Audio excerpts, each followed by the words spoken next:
2023 का इंग्लिश का पेपर है, प्रीवियस ईयर क्वेश्चन है। तो आज हम आपको मॉडल पेपर पूरा समझाने का प्रयास करेंगे कि आखिर में किस प्रकार का क्वेश्चन आते हैं। और ये कक्षा 10 का यूपी बोर्ड का जो आपका 2024 में एग्ज़ाम है उसकी तैयारी के लिए हम लोग आकलन करेंगे कि आखिर में हमारा क्या क्या तैयार है, क्या क्या तैयार नहीं है। और जो चीज़ें तैयार नहीं हैं वो आप कमेंट बॉक्स में आप लिखेंगे, उसके लिए हम स्पेशल वीडियो बनाएंगे और आपकी तैयारी के लिए हम पूरा प्रयास करेंगे। ये आपका चैनल आप ध्यान रखें, चैनल का नाम है उत्कर्ष एकेडमी 23।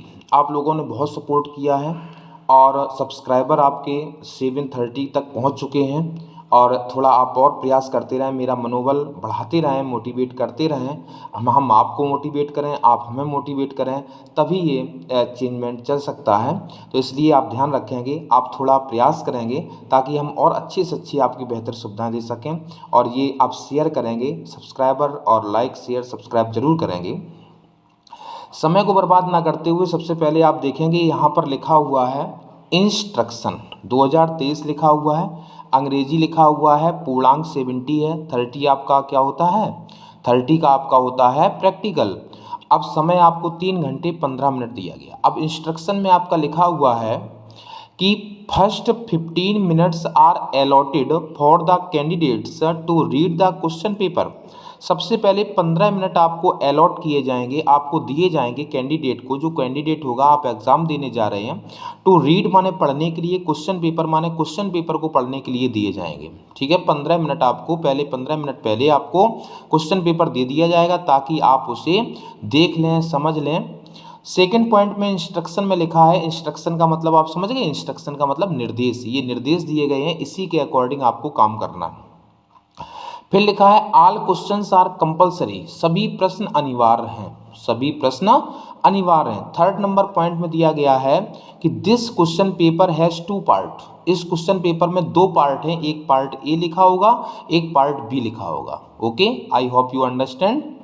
उसके बाद फोर्थ पॉइंट में लिखा है कि पार्ट ए कंसिस्ट, क्या लिखा है, part A consist 20 multiple choice question. जो आपका ओएमआर में भरना है वो आपके पार्ट ए में दिए गए हैं और 1 मार्क ईच। प्रत्येक क्वेश्चन आपका 1 मार्क का है। That have to answered on OMR sheet. सीधा सीधा लिखा है कि पार्ट ए के जितने भी 20 क्वेश्चन ऑप्शनल दिए जाएंगे, एमसीक्यू में दिए जाएंगे, उन्हें आप ओएमआर में फिल करना है। ओके। 5 नंबर, आप क्योंकि पहली बार बोर्ड एग्जाम देने जा रहे हैं इसलिए आपको बड़ा ही सचेत होना पड़ेगा और अच्छे ढंग से आपको समझना पड़ेगा। अगर कोई कंफ्यूजन हो तो आप पूछें हमसे। 5 नंबर में लिखा है for part A read the questions wise instruction. Questions wise instruction भी आपको पार्टी में पढ़ना पड़ेगा। And mark your answer on given OMR answer sheet only. और ये आपको केवल आंसर सीट में देना है, ओएमआर वाले में। ऐसा ना हो कि आप जो कॉपी बिल है उसमें लिखने लगे।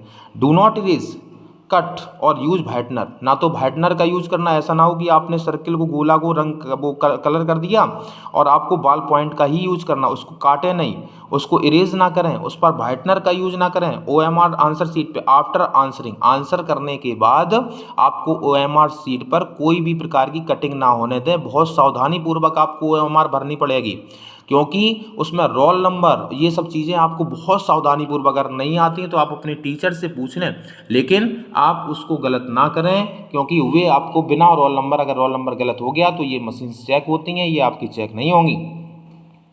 Marks of the questions are mentioned against them. Question के जो अंक हैं वो प्रत्येक क्वेश्चन के मेंशन, क्वेश्चन के आगे आपका मेंशन किया गया है, बताया गया है। Part B consist of descriptive type questions of 50 marks. Part B में आपका 50 मार्क्स हो गया, पार्ट ए आपका 20 मार्क्स हो गया जो आपको ओएमआर पे देना है, और 50 मार्क्स आपको अपनी कॉपी में देना है जो आपको एग्जामिनेशन में आपको मिलेगी। All questions of part B are to be attempt all at a time. Part B के सभी क्वेश्चन आपको अटेम्प्ट करना है। Start from the first question and go up to the last question. पहले क्वेश्चन से स्टार्ट करके आप last question तक जाएंगे। Do not waste your time, और अपने समय को बर्बाद नहीं करेंगे। Do not waste your time का मतलब क्या है, समय को बर्बाद नहीं करेंगे on the question you can not solve, जो आप सॉल्व नहीं कर पा रहे हैं। तो ऐसा ना हो कि आपको पहला क्वेश्चन आया और आपको दूसरा क्वेश्चन नहीं आया तो आप दूसरी क्वेश्चन के ऊपर आप पूरा दिमाग लगा रहे। आपको ऐसा नहीं करना है, आपको दूसरे क्वेश्चन के ऊपर दिमाग ना लगा के थर्ड क्वेश्चन आप डाल दें, क्योंकि वहाँ पर टाइम मैनेजमेंट बहुत जरूरी है। 3 घंटे में आपको फर्स्ट पेपर सेकंड पेपर पूरा करना है। और सबसे बड़ी भूमिका ये है कि ये मेरा एक्सपीरियंस कह रहा है, क्योंकि मैंने 2008 से पढ़ाना शुरू किया है। जिसका राइटिंग हाई स्कूल में अच्छा होगा उसके आपके 80% आपका कोई नहीं रोक सकता है, क्योंकि राइटिंग देखा जाता है इंग्लिश हिंदी इनमें सब में बहुत सजा के आप लिखने का प्रयास करें, ठीक है। और आपको हम तैयारी भी बता रहे हैं। पार्ट ए में सबसे पहले आपका पहला क्वेश्चन आपका क्वेश्चन नंबर 1 से लेकर 3 तक इसी पैसेज में से आपको सिलेक्ट करना है। लिखा है read the following passage carefully. ये फॉलोइंग पैसेज को आप सावधानी पूर्वक पढ़ना है। रीड माने पढ़ना है, फॉलोइंग माने निम्नलिखित जो नीचे दिया गया पैसेज है, केयरफुली माने सावधानी पूर्वक, एंड आंसर द क्वेश्चन और क्वेश्चन के आंसर देना है दैट फॉलो, जो नीचे क्वेश्चन आपके दिए जाएंगे इसी में से सिलेक्ट करके देना है। मतलब बिल्कुल थोड़ा भी आपके अंदर सेंस है तो आप इसमें सिलेक्ट कर लेंगे। एक बार पढ़ें उसको। वहाँ टाइम मैनेजमेंट बहुत जरूरी होता है, क्योंकि अगर हमने टाइम वेस्ट कर दिया, आप पैसेज को ही पढ़ते रहे तो क्वेश्चन सिलेक्ट नहीं किए तो आपको और लिखना है, क्योंकि आप पहली बार एग्जाम बैठ रहे हैं, आपके अंदर हेजिटेशन है, वहां पर प्रेशर रहता है। Answer the question that follow, question के आंसर देना है जो आपके नीचे दिए गए हैं। Choosing the correct option, correct option को चूज करना है। अब यहाँ पर क्वेश्चन हम सबसे पहले क्वेश्चन रीड करते हैं। यहाँ पर क्वेश्चन लिखा हुआ है हु वाज सुभाष चंद्र बोस। सुभाष चंद्र बोस क्या थे? पहले हम क्वेश्चन को रीड करेंगे। किसको रीड करेंगे? क्वेश्चन को रीड करेंगे कि हु वाज सुभाष चंद्र बोस। सुभाष चंद्र बोस कौन थे? पहला ऑप्शन दिया गया ए ग्रेट साइंटिस्ट, क्या वो एक महान वैज्ञानिक थे? एक ग्रेट आर्टिस्ट, क्या वो एक आर्टिस्ट थे? एक ग्रेट लीडर, क्या वो एक महान नेता थे? नन ऑफ दीज, इनमें से कोई नहीं। तो अब हम पैसेज पे चलेंगे और उसमें पहली लाइन में लिखा है कि Subhash Chandra Bose was a great leader, तो हमारा ऑप्शन कौन सा करेक्ट हो गया? Great leader. सेकंड क्वेश्चन पे हम चलेंगे। लिखा है गिव मी ब्लड, तुम मुझे खून दो, I will give you freedom, मैं तुम्हें आज़ादी दूंगा। हुज स्टेटमेंट इज दिस, ये वाक्य किसका है? चंद्रशेखर आजाद ने कहा, सुभाष चंद्र बोस ने कहा, महात्मा गांधी ने कहा, और लिखा है शहीद भगत सिंह ने कहा।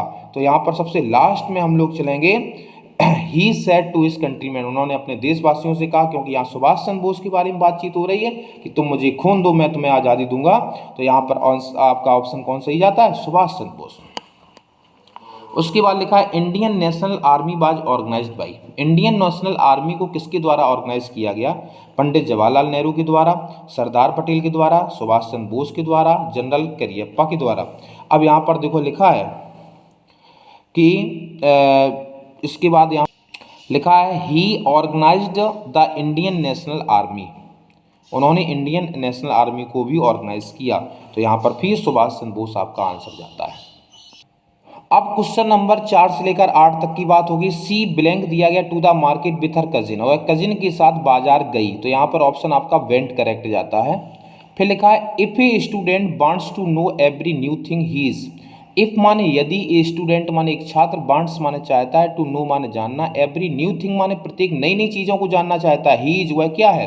जो नई नई चीज़ों को जानने पर चाहता है वो जिज्ञासु होता है, उसके अंदर जिज्ञासा होता है, एक जबरदस्ती की सौदा होती है, एक उसके अंदर उत्साह होता है, ईगरनेस होता है कि क्योंकि हमें आगे सीखना है, हमें आगे बढ़ना है, आगे काम करना है। तो उसको बोलते हैं क्यूरियस। क्या बोलते हैं? क्यूरियस। इंटेलिजेंट बुद्धिमान होता है, केयरफुल सावधान होता है, कॉशियस भी सावधान होता है। तो क्यूरियस आपका ऑप्शन सही जाएगा। उसके बाद क्वेश्चन नंबर 6 लिखा है कि रीअरेंज, दोबारा व्यवस्थित क्रम में लगाओ ये cluster to make a meaningful sentence and choose the right arrangement. समझना, ऐसी क्वेश्चन पेपर आपका 2024 में भी आएगा, इसी प्रकार से आएगा। आपको समझना कौन क्वेश्चन में क्या पूछा जाता है। अब इसमें रीऑर्डरिंग में चारों ऑप्शन में देखो कि जिसमें सब्जेक्ट पहले नंबर पे लगाओ, सब्जेक्ट या तो नाउन हो गया प्रोनाउन। तो यहाँ पर वी लिखा है, वी आपका प्रोनाउन होता है फर्स्ट पर्सन। तो हम ऑप्शन को इसी को करेक्ट करेंगे। We should have great respect, हमें बौद्धिक सम्मान रखना चाहिए फॉर अवर एल्डर्स, माने अपने बड़ों का। उसके बाद देखो 7वां नंबर 7 नंबर क्वेश्चन लिखा है which of the following words is miss spelled. इसमें से एक स्पेलिंग गलत है। तो अब देखो RECEI, DECEI, CONCEI, अब इसमें CIE लिखा है। खुद समझ सकते हो, आप तो इंटेलिजेंट हैं और आपने मेहनत की है तो आप समझ सकते हैं, उसमें दिमाग लगाइए, कॉमन सेंस की बात होती है। उसके बाद लिखा है he has no desire blank fame, एक प्रपोजिशन से क्वेश्चन आता है तो यहाँ पर फॉर ऑप्शन आपका करेक्ट जाएगा, क्योंकि डिजायर के साथ हमेशा फॉर प्रपोजिशन का यूज किया जाता है। लेकिन कुछ ऐसे होते हैं जैसे made of, tired of, afraid of, fond of, इनके साथ हमेशा ऑफ का यूज किया जाता है। क्वेश्चन नंबर 9 और 10 की बात करेंगे। ये भी आपका एक पैसेज दिया जाएगा, आपकी बुक से ही होगा, उसी में से आपको सिलेक्ट करना है। तो पहला क्वेश्चन दिया गया है, freedom of the black people of his country बाज। तो यहाँ पर कर्टेल्ड ऑप्शन सही जाएगा। The author felt the greater hunger. आप जब पैसेज पढ़ेंगे तो उसमें लिखा है the freedom of his people, साफ साफ लिखा हुआ है फ्रीडम ऑफ हिज पीपल, अपने लोगों की स्वतंत्रता के लिए उन्होंने ये काम। जब आप क्वेश्चन नंबर 11 और 13 समझेंगे तो यहाँ पर पहला आपका लेसन पढ़ें, ए लेटर टू गॉड। तो उसमें लिखा है पोस्ट मास्टर जो था ए फैट, एक मोटा मित्रवत व्यक्ति था, तो यहाँ पर फैट ऑप्शन आपका सही जाएगा।